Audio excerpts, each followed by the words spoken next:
Okay, let's unpack this. We have a stack of notes here on a lecture delivered, what, over 100 years ago to a bunch of university students in Munich. That's right. And on the surface, if you just glance at the title, it looks like pretty standard career advice. It really does. I mean, it's literally called Science as a Vocation. Mm. It sounds like, I don't know, a pamphlet you'd pick up at a guidance counselor's office. Right next to a brochure on how to write a resume. Exactly. It has that kind of dry administrative feel to it. It does sound mundane, doesn't it? Yeah. Very bureaucratic. But, if you go in expecting tips on how to get tenure or how to impress a department chair, Oh, you are in for a shock. you are going to be essentially run over by a philosophical steamroller. I totally was. I started reading this thinking, okay, let's learn about the logistics of being a scientist in 1919, and then halfway through, I'm staring at the wall, questioning the nature of truth, the existence of God, and, the state of my soul. It turns out this is Max Weber's famous speech, Wissenschaft als Beruf. And it's arguably one of the most brutally honest investigations into the modern condition ever written. It is. And to really grasp the weight of this, why it hits so hard, we have to set the scene. The context is everything here. It is. The dating of the speech is a little debated by historians. It's somewhere between 1917 and 1919, but the atmosphere is just undeniable. This is Munich. Right. So World War I is either still raging or has just ended in this catastrophic defeat for Germany. Precisely. The monarchy is collapsing. There are literally revolutions in the streets. So the world is falling apart right outside the lecture hall. It is absolutely falling apart. It's a time of immense turmoil, immense uncertainty. And you have these students sitting in the audience. They're young. They are likely traumatized by the war. And they're looking for answers. They're looking for leadership. They're looking for meaning. And they turn to Max Weber, this absolute titan of sociology, and they ask him, essentially, what are our prospects? Give us some hope. Tell us how to build a life in science. And Weber, being the buzzkill that he famously is, but a brilliant buzzkill. A brilliant one, yes. He basically says, abandon all hope, ye who enter here. In a way, yes. He absolutely refuses to lie to them. But before we get to the despair, we have to look at that title again. Wissenschaft als Beruf. Right. We translate it as science is a vocation. Yeah. But that German word, Beruf, it's doing a lot of heavy lifting here. It's got a dual meaning, right? It's something we don't quite capture in English. We really don't. Because usually when we hear vocation, we think of a calling, something almost spiritual. Yeah, an inner drive. But Beruf also just means a job, a profession. So it's both at the same time. Exactly. It holds two concepts simultaneously. Yeah. On one hand, a roof is a profession, a way to pay the bills, a career path with ranks and salaries and office politics. The mundane stuff. The mundane stuff. But on the other hand, it retains this deep Protestant religious root, a calling, an inner compulsion, a spiritual duty to the work itself, regardless of the reward. And the genius of the lecture is how he just dissects both meanings. Yes. He structures the whole talk around this duality. He starts with the external conditions, the job, which are, frankly, bleak. And then he moves to the internal conditions, the calling, which are arguably even more demanding. Okay, so let's start where he starts. The external conditions, the job. Weber does this fascinating comparison between the German university system and the American system. And honestly, reading this, I was surprised by how precarious the German model was. I always pictured the German professor as this, secure, well-funded figure. It was actually an incredibly risky path, a real gamble. Weber lays it out so clearly. If you wanted to be a scholar in Germany at that time, you started as a private dozent. A private lecturer. Right. And the key economic detail here that shocks most modern readers, you were unpaid. Unpaid. You spend years getting your doctorate, you write a second massive dissertation, the habilitation, which is even harder than the first one. Much harder. And your reward is permission to teach for free. Well, not entirely for free, but it was so precarious. You live solely on the fees paid by the students who chose to take your specific course. So if no one signs up for your class, You don't get paid. The university gave you no salary. You were essentially an academic freelancer operating within the institution's walls. If you taught a popular subject, you might eat. If you taught something obscure, you starve. you starved. Weber points out the obvious plutocratic filter here. Plutocratic, meaning it's a system built for the rich. Exactly. He says you practically need independent wealth to survive those years of risk. You have to be able to support yourself for 5, maybe 10 years with absolutely no guarantee that you will ever get a paid professorship. So if you were poor or even middle class without family money, the German academic system was just closed you. Effectively, yes, it was a gentleman's pursuit. That is a massive barrier to entry. And he contrasts this with the American model, which he describes in a way that feels surprisingly modern and also surprisingly Marxist. It is very Marxist in its analysis, which is so interesting coming from Weber. He notes that in America, the young scholar starts as an assistant, Okay. and they get a salary from day one. It's modest.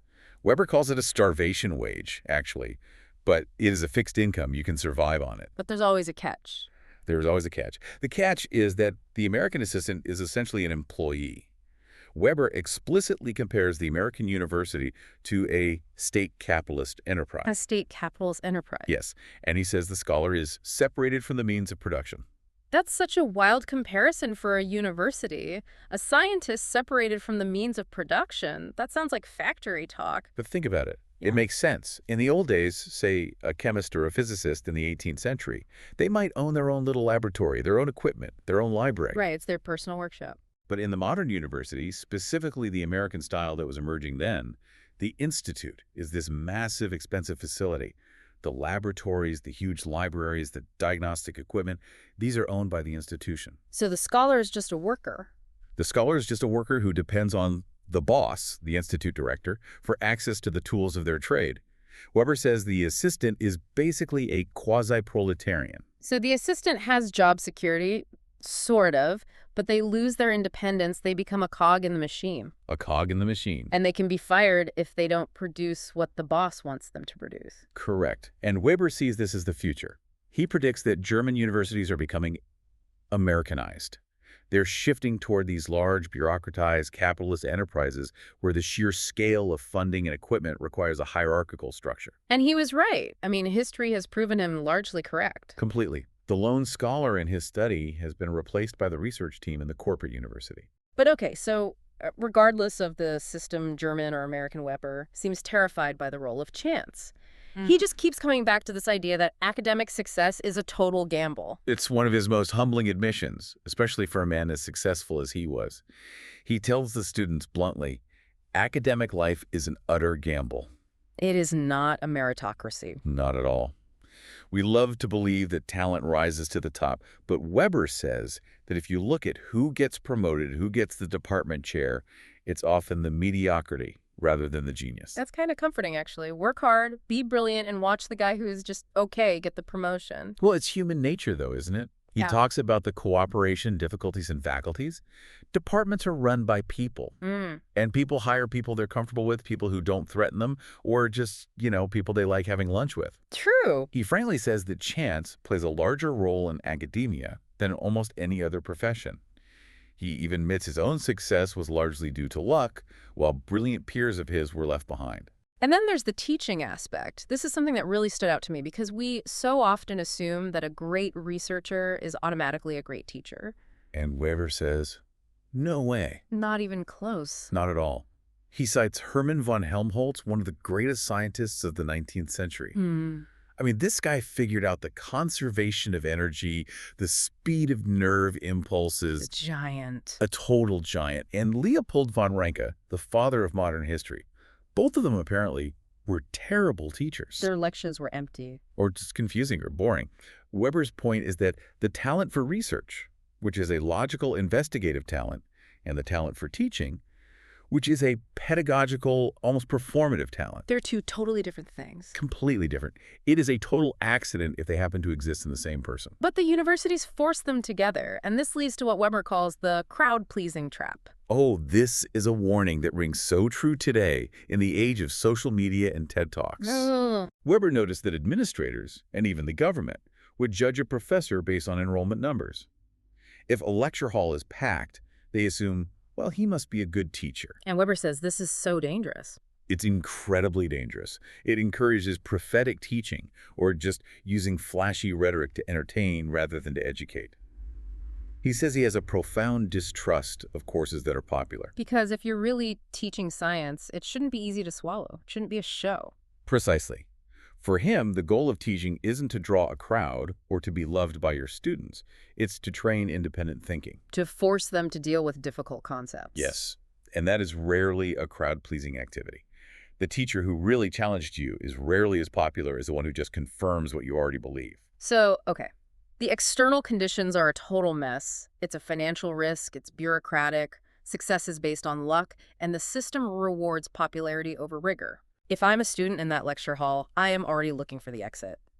But then Weber pivots. He says essentially, okay, the job sucks, but what about the calling? What about the internal drive? And this is where the lecture becomes profoundly spiritual in a completely secular sense. Mm. Weber asks, what does it take to actually do science? And his first answer is specialization. Specialization. The era of the universal genius is over. We can't be Goethe or Da Vinci anymore. Gone. Long gone. Knowledge has just expanded too far. Weber says that a definitive achievement is now only possible if you put on blinkers. Blinkers like a horse. Exactly. You have to narrow your focus to such a microscopic degree that you shut out the rest of the world. You have to become a specialist in one tiny, tiny corner of reality. He has this incredible quote about the strange intoxication. He says, and I'm paraphrasing a bit here, that if you can't convince yourself that the fate of your eternal soul depends on the correctness of a conjecture about a specific passage in a manuscript, then you have no vocation for science. Stay away. It's a litmus test, isn't it? He's talking about a specific kind of mania. Plato called it mania, a divine madness. Right. You have to care about the trivial, the minute, the detail that no one else even sees or cares about.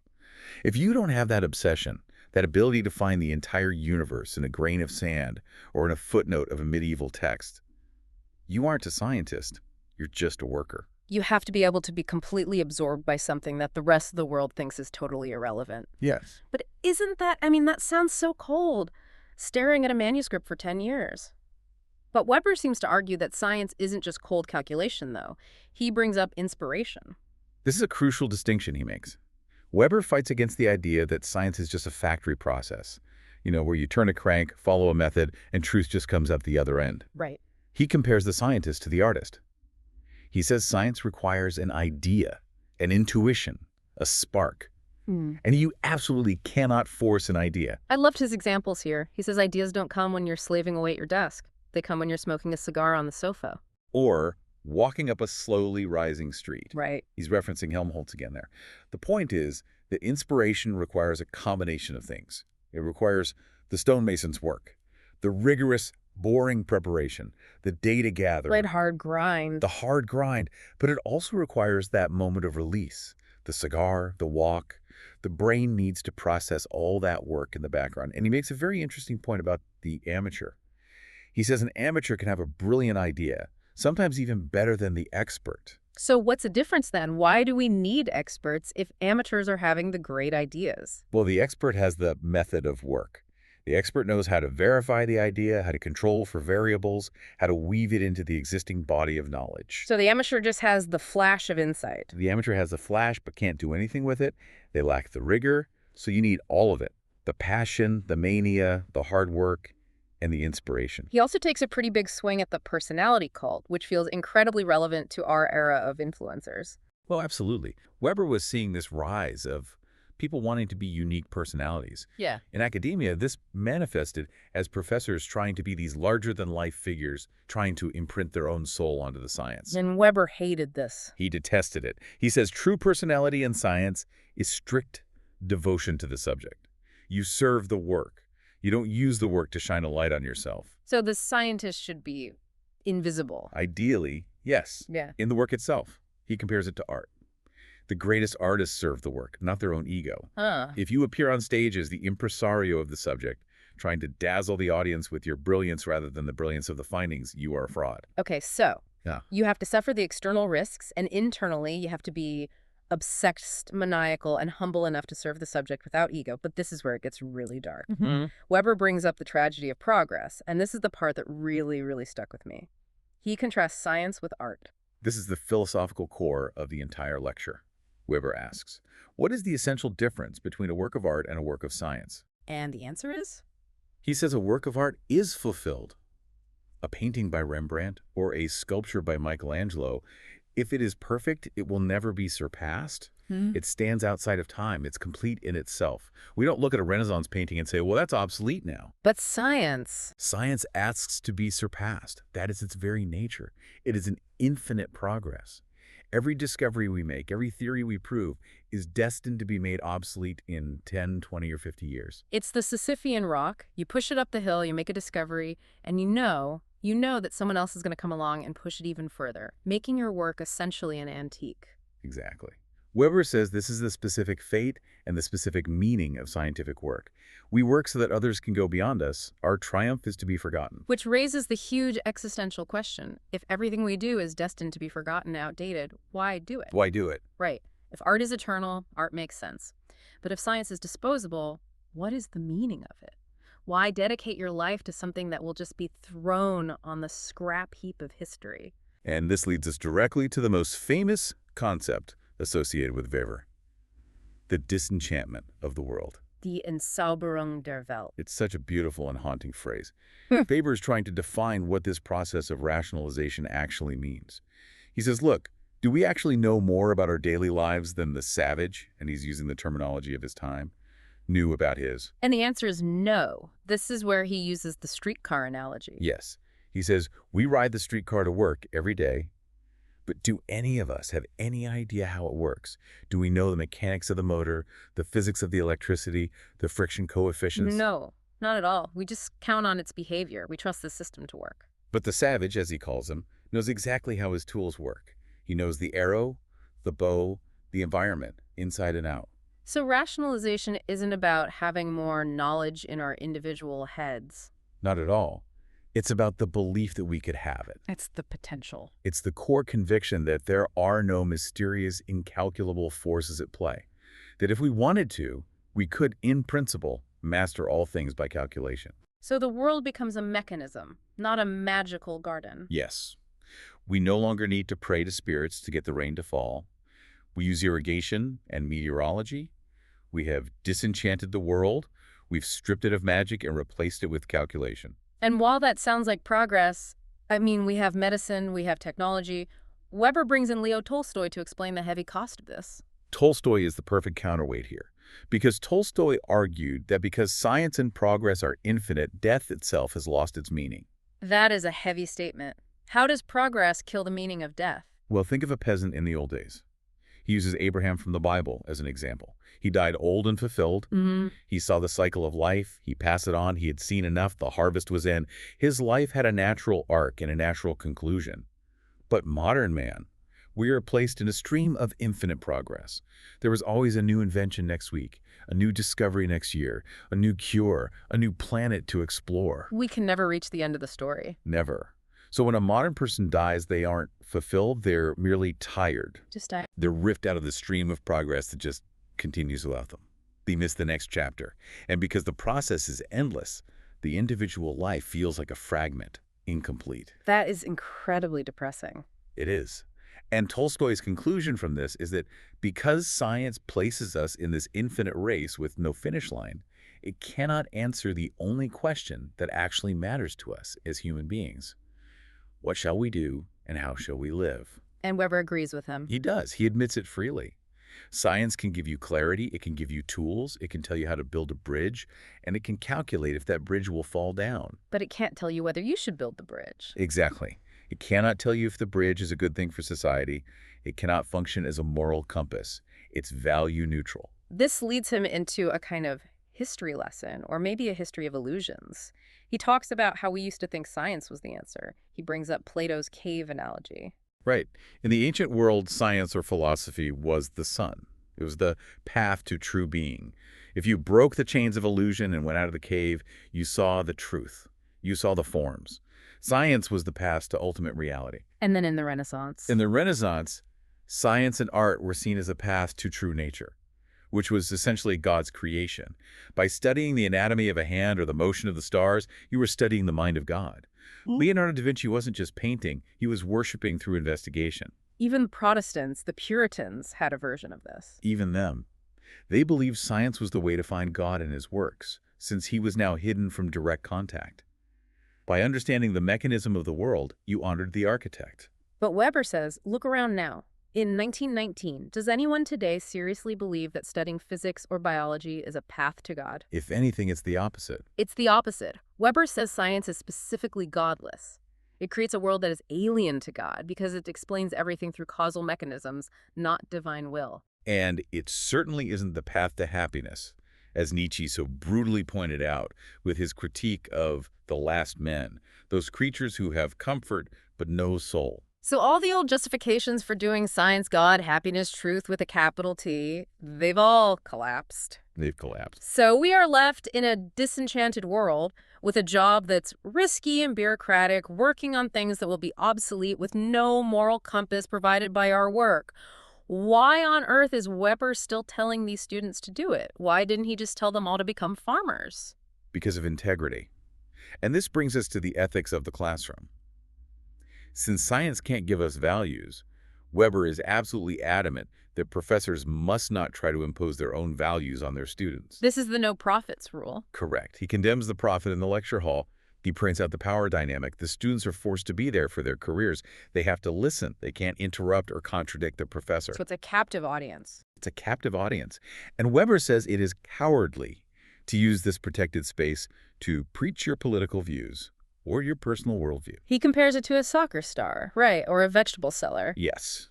He says just because someone is a great scholar or a great soccer player or sells vegetables really well doesn't mean they are a leader in life. Expertise in one area doesn't translate to wisdom in another. Not at all. Yeah.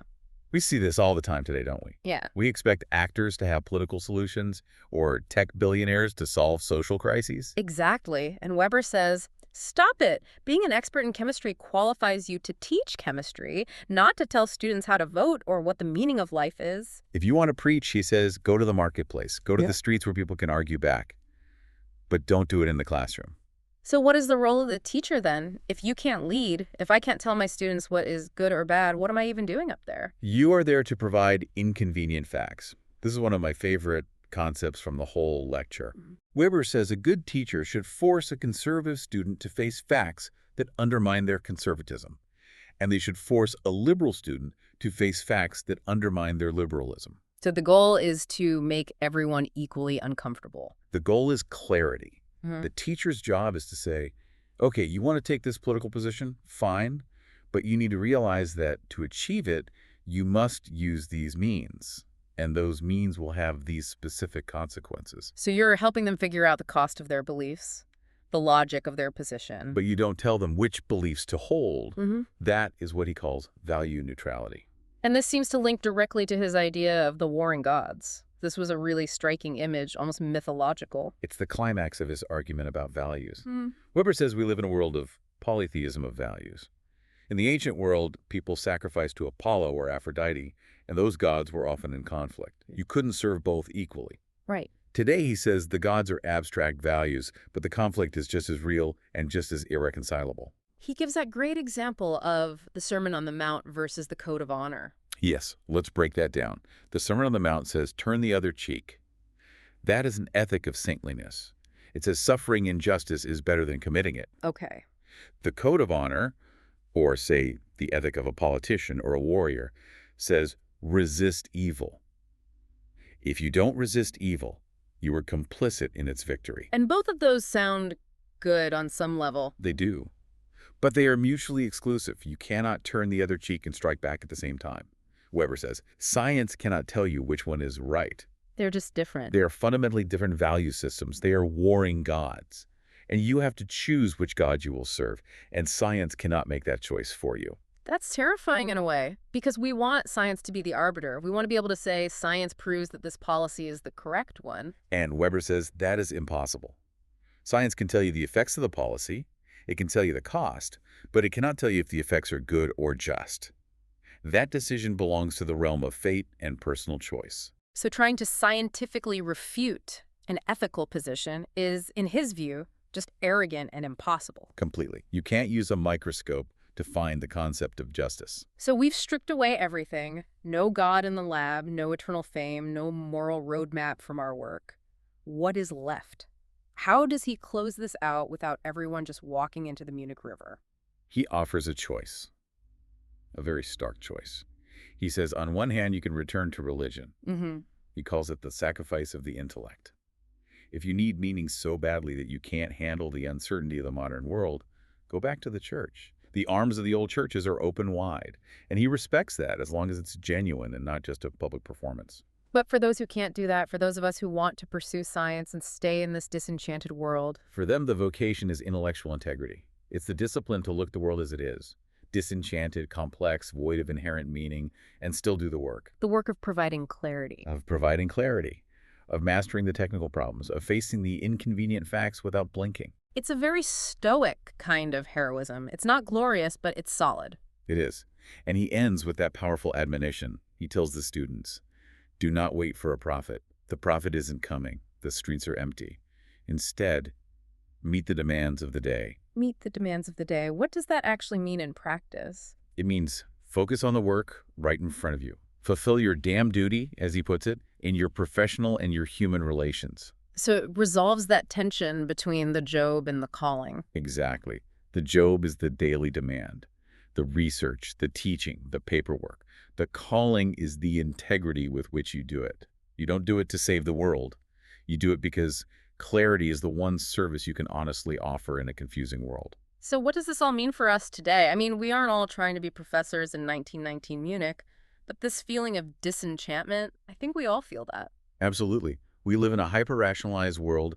We have more data than ever before, but arguably less meaning. We're constantly looking for prophets, political leaders, tech gurus, thought leaders to tell us how to live. Right. And Weber's warning is, don't let them. Don't look for meaning where it doesn't exist. Use your reason to gain clarity, but take responsibility for your own values. And also, maybe don't trust the person with the most Instagram followers to be your teacher. Weber would have absolutely despised social media metrics as a judge of competence. Oh, you would have hated it. He would have seen it as the ultimate triumph of that crowd-pleasing trap he warned about. It really challenges this modern notion that we all need to be passionate and successful and famous and righteous all at the same time. Weber seems to say, pick one, or rather pick the work. The rest is just smoke. And accept that the work will be surpassed. There is a deep humility in that. You are a link in the chain. You aren't the end of history. That brings us to the end of our deep dive into Max Weber's Science as a Vocation. It's a dense text, but man, it really clears out the cobwebs. It's a cold shower for the soul. But sometimes that's exactly what you need to wake up. Thanks for listening. We'll leave you with a thought to mull over. If science can't tell us how to live, and we can't go back to the old gods, what is the god or the value that you are serving right now? And have you actually scrutinized it, or are you just following the crowd? That is the question. See you next time.